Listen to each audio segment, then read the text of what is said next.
Alright guys, let's go over the weekly Warframe Reset stuff. The Archon for this week is Archon Boris. Got a chance to get a blue shard. Looks like the first mission is an exterminate. Now Operation A Claw is still going on, so make sure you guys are spending your little Chuck E. Cheese tokens with Thrax there so we can get this countered up here. So buy all the arcanes, whatever you can to help progress this bar. Now for Steel Path, our regular frames for the week are Necros, Valkyr, and Oberon. Now she just got a rework, so if you don't have the regular base form of Valkyr right now, is a good time to pick her up. Run the circuit, get all her parts, maybe even a few augment mods, but for the most part, I think Oberon will probably be the hardest one to grab out of these three. So if you haven't picked up Oberon, that might be worth a shot too. Now for Steel Path, it looks like we have the Stalker weapons this week. We have the Zylok, Sibear, and then Stalker weapons, Dread, Despair, and Hate. So we have the Incarnon adapters for those.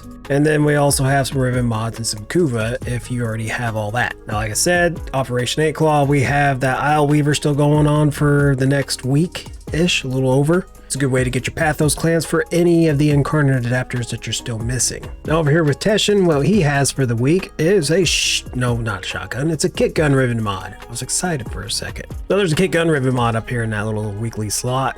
And we'll pick up Decipher. Now, if you haven't checked Prime Resurgence recently, we have Titania and Gara Prime, along with their weapons. So you can see here the Pangolin, Corinth, and we've got Gara's weapons down there. But yeah, those two ladies are available right now. Going over the Nightwave shop, it looks like we have the Ceramic Dagger and a Dark Sword blueprint. So those weapons are available, along with the Heat Sword and the Jaw Sword and the Plasma Sword. And then for Aura mods, we have Corrosive Projection, we have Dreamer's Bond. Like I said, don't waste your time picking this up or waste your credits. Everybody should have this from the Earth to Venus junction by now. Or if you're brand new, you will get it from the first junction, so I wouldn't worry about that. We have Holster Amp, Infested Impedance, whatever you want to say, Pistol Scavenger, Rejuvenation, Rifle Amp, Rifle Scavenger, and that looks like that's about it. It also looks like she has Volatile Variant in here, which is for this Warfrix, which if you throw this on the Coda version of it, pretty cool. Then we have the Wolf Beacon that's also available. And it looks like the only augment mod that I'm seeing in here is Rumbled for Atlas. Back here before we talk to Arthritis, we actually have Thrax here. This is where you're going to spend your little Chuck E. Cheese tokens, return Dominus Aurorish, so you can get more Pathos clamps, but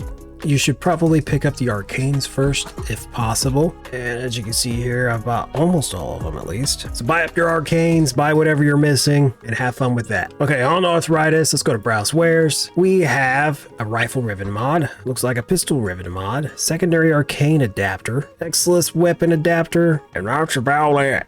Well, that is it. And then if we go over here and check with the Hex, our rewards that we can grab possibly this week are a melee or a primary arcane adapter. We also have a 3-day affinity boost or arcane double pack. On the second page, we have a secondary arcane adapter or arcanes. Then we have an amber shard or an Omniformer blueprint. It's looking pretty good right there. On the last page, we have a 3-day mod drop chance booster or a resource drop chance booster. And then we have an Exilus weapon adapter blueprint or 2000 Kuva. 2000. I went over this the other night on the stream, but for Coda weapons, we have about 2 days left. We have the Blast Assist at 51% radiation, the Cost Assist at radiation 60%. So last time we had a 60% electricity, now we have a 60% radiation. So the Cost Assist is pretty nice this week too if you want to try to swap that out. We have Toxin 33% on the Hirudu, and then on the Path Assist we have 44% heat. Synapse we have 38% cold, and the Tysis we have 32% toxin.